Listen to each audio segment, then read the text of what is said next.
камыш замачиваешь в воде, чтобы камыш мягкой была, чтобы она не мокрая сильно была.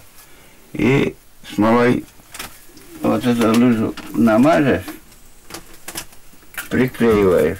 Мастер из села Нивширо Карткировского района Анатолий Попов рассказывает, как сделать настоящие охотничьи лыжи. Их, как известно, коми традиционно обивали камусом. Впрочем, сегодня таких умельцев, способных с нуля смастерить настоящие лямпы, единицы. И авторам фильма пришлось постараться, чтобы их отыскать. Охота, рыболовство, гончарное и кузнечное дело, вязание и ткачество. Документальная картина рассказывает обо всех основных занятиях зырян. Чтобы показать их такими, какими они были сотни лет назад, создателям пришлось потратить 2 года. Они посетили 8 городов и районов и забирались туда, куда обычно попасть крайне трудно. Особенно запомнилась авторам поездка на Удару.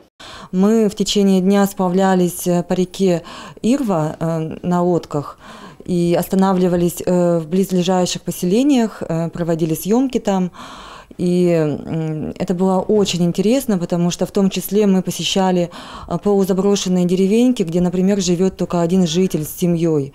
То есть мы наблюдали за тем бытом, который вот эта семья ведет, вдали, буквально вот вдали, в отрыве от цивилизации. В коллекции Финно-Угорского культурного центра страны этот фильм уже 15-й по счету. Все предыдущие посвящены в основном малочисленным народам. Проект задумывался как раз для сохранения их культуры. Именно поэтому съемочная группа стремилась показать самые яркие обряды и традиции и подгадывала время съемок, исходя из особенностей того или иного народа. Мария, например, выбеляли холсты свои на снегу. Мы поэтому съемки запланировали поехать зимой туда поснимать.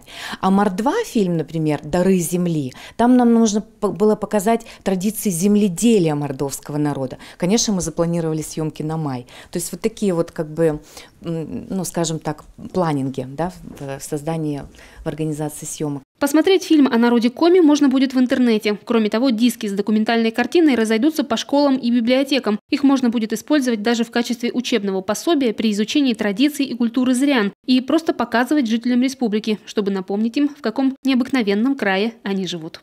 По мне так никакого моря, никакого юга, ничего мне не надо. Я вот здесь вот приезжаешь на эту речку, в лес, на охоту, я вот здесь отдыхаю. У меня душа радуется. Светлана Некрасова, Вячеслав Беспалов, телеканал Юрган, Сыктывкар.